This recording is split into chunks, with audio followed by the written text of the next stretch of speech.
Olá, turma, tudo bem com vocês? Hoje eu estou aqui para apresentar uma aula para vocês sobre como que uma artista brasileira retratou o momento da independência do Brasil. Eu trouxe uma obra para a gente contextualizar e o trabalho de uma artista brasileira que se chama Georgina de Albuquerque. Eu vou colocar uma apresentação com as obras e com o tema para a gente poder conhecer um pouco melhor o trabalho dela e poder contextualizar esse momento histórico. Então, a nossa aula de hoje é sobre independência e a artista que eu trouxe para contextualizar esse momento com vocês é a Georgina de Albuquerque. É, uma das obras que marcou o trabalho dessa artista foi uma obra chamada Sessão do Conselho de Estado. Essa obra representa um momento que antecede a proclamação da independência do Brasil. É uma reunião de um conselho de Estado em que a imperatriz Leopoldina vai então assinar essa carta pedindo, né, essa declaração, realmente assim, pedindo essa separação do Brasil de Portugal, essa independência do Brasil diante de Portugal. E tanto a artista que pinta essa obra, quanto a própria obra, né, quanto a esse produto artístico, vai ser precursor em diversas situações, né? Então, essa obra que se chama Sessão do Conselho de Estado é uma obra pintada em 1922 e ela faz parte de um gênero da pintura que a gente chama de pintura histórica, né? Essa daqui então, é uma pintura histórica feita pela Georgina de Albuquerque. A gente vê no centro dessa obra, com cores muito luminosas, né, no centro de uma mesa com uma documentação na mão, a representação da imperatriz e cercada de seus conselheiros, né? Chama muita atenção a luminosidade conferida à figura da então princesa, né? E chama a atenção também ela trazer para esse momento histórico o papel tão importante que Leopoldina teve, né? Como realmente uma diplomata, uma negociante, uma mulher que realmente defendia essa independência do Brasil. Tá? Essa obra, como eu já falei, foi pintada em 1922. É importante destacar que a Georgina foi uma das primeiras mulheres a pintar esse gênero, né? Ela foi precursora nisso, a primeira mulher a representar uma cena política da história do Brasil. E a gente vê muitas diferenças, olhares diferentes, quando a gente pega o mesmo momento histórico sendo representado, por exemplo, por Pedro Américo, né? Na cena de Pedro Américo de 1888, Independência ou Morte, a gente vê uma cena quase de guerra, né? A cavalaria toda ao redor do imperador, os homens com armas levantadas. Ele representa esse momento da independência quase como uma cena de guerra.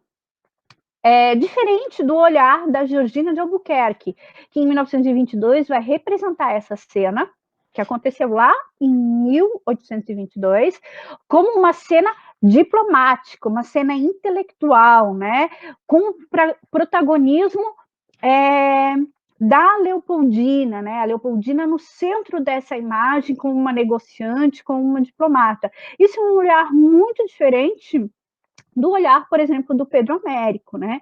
E vai mostrar também o protagonismo da Georgina, né? Em trazer para essa cena histórica o papel da mulher nesse momento histórico. Essa pintura ela foi feita pela Georgina para comemorar o centenário da independência em 1922 e foi premiada pela Academia de Belas Artes. A Georgina vai receber outros prêmios também da Academia de Belas Artes e vai ter realmente o seu trabalho bastante reconhecido.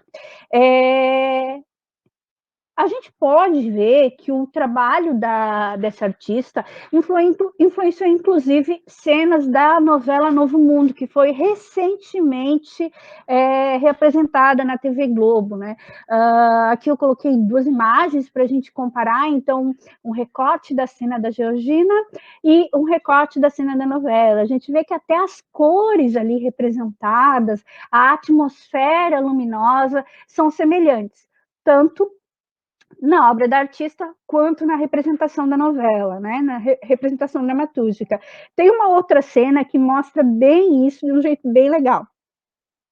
Aqui, primeiro a cena da novela, aqui em cima, e aqui embaixo, novamente, a obra da Georgina. Vejam que essa representação é tão luminosa, né, na cena da novela, quanto na obra da Georgina.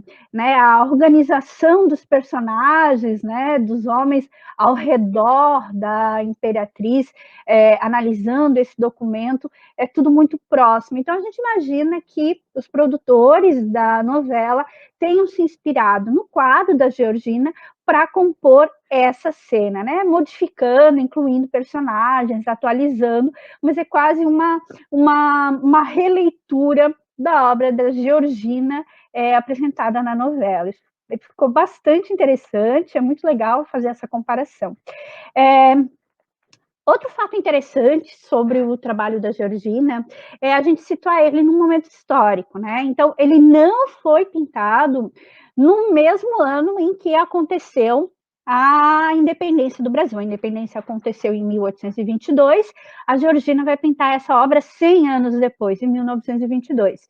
E os anos de 1920, na história do Brasil, foi marcado pela luta das mulheres por terem o direito a voto, né, para terem o direito ao voto e para terem representatividade política. Então é muito poético a gente vê na mesma década em que as mulheres reivindicavam a sua participação política, o seu direito ao voto, a gente vê uma figura histórica de uma mulher negociando, de uma mulher à frente de um momento histórico como foi a independência do Brasil. A Georgina, ela não vai ter um. Essa não é a única obra da carreira dela, ela vai ter uma produção muito diversificada, mas sempre muito atenta ao seu tempo, né? Ela foi uma artista que tinha um desejo e um cuidado muito grande em representar tanto o seu tempo quanto como conquistar um espaço como artista. E a gente percebe isso na obra dela, na forma como ela representa as mulheres, em como ela representa o Brasil. Essa outra obra é uma obra belíssima da artista e uma representação muito bonita de uma cena de trabalho, né? A obra intitulada Cafezal é uma obra de 1930 e ela mostra as trabalhadores nos campos de café. É muito bonita essa cena, porque normalmente, quando a gente vê cenas de pintura histórica representando os cafezais, a gente vê a figura do homem, né, no trabalho. Aqui, a Georgina coloca mulheres numa cena muito luminosa, numa cena muito colorida e com muita representatividade. É uma obra belíssima. A gente tem outras obras dela representando trabalhadores, pessoas comuns, né? Essa obra chama Tipos Populares. Essa é uma outra obra que eu trouxe como exemplo para a gente ver como o trabalho dessa artista era diversificado. Essa chama Solidariedade, tem um tom mais escuro, né? Uma obra mais sombria, mas também representando o cotidiano, representando essas cenas onde a gente se coloca, onde a gente se reconhece. A Georgina, ela vai ser colocada pelos críticos, né, como uma pintura impressionista, porém ela vai transitar entre vários estilos e várias formas de representação na pintura. Junto com a Tarsila e com a Anita Malfatti, ela é uma das artistas que traz o ideal modernista para o Brasil. Então é uma obra muito moderna, muito contemporânea ao seu tempo, né? Muito diversificada e vai realmente marcar a história da arte no Brasil por essa representação da Imperatriz Leopoldina, nesse momento diplomático, né, da negociação, da produção dessa carta que vai gerar, então, a proclamação da independência, né? É uma obra extremamente poética e que traz várias reflexões, né? Tanto do papel da mulher, como do papel do artista em representar o seu tempo. Eu vou voltar aqui para minha tela. É importante nesse momento a gente usar, né, obras como essas, para a gente pensar um pouquinho sobre a independência, o que ela representou, né? A proclamação da independência, ela foi um momento histórico em que a gente tem como marca esse desejo da independência do Brasil em relação a Portugal, né? A Imperatriz Leopoldinense lutava pela liberdade, né? Pela queria que o Brasil fosse livre de Portugal, né? As mulheres da década de 1920 queriam o seu direito ao voto, a participar da política no país. A Georgina representa a mulher nesse momento e representa também essa mulher precursora que realmente quebra paradigmas e que quer representar o seu povo, que quer representar o seu tempo, né? Isso faz a gente refletir, né? E pensar sobre liberdade, pensar sobre do que a gente quer ser livre, né? E essa é a minha provocação para vocês, minha questão de estudo, é que vocês pensem no que a gente queria ver esse país livre, ou de quem a gente queria ver esse país livre. É minha questão de estudo para hoje, a minha reflexão para hoje. Desejo a vocês um bom dia 7. Fiquem bem, se cuidem e até a próxima aula.